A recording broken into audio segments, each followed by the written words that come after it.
जे लोक कधी विमानामध्ये बसले नाहीत त्यांना शिंदेंनी विमानातून परत आणल्याचं असंवेदनशील विधान खासदार नरेश म्हस्केंनी केलंय।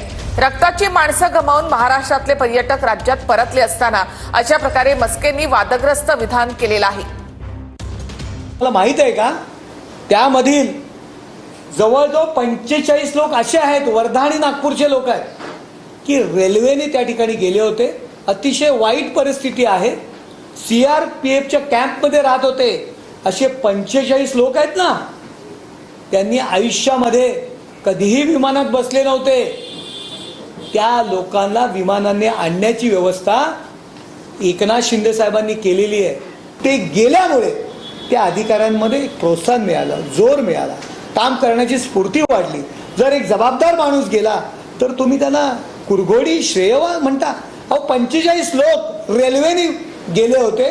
पहलगाम लँड क्रॅश झालं, तिकडे पहलगाम मध्ये अडकले। एका सीआरपीएफच्या गरीब लोक, खाण्याचा प्रॉब्लेम होता, सीआरपीएफच्या कॅम्पमध्ये ते लोक राहत होते।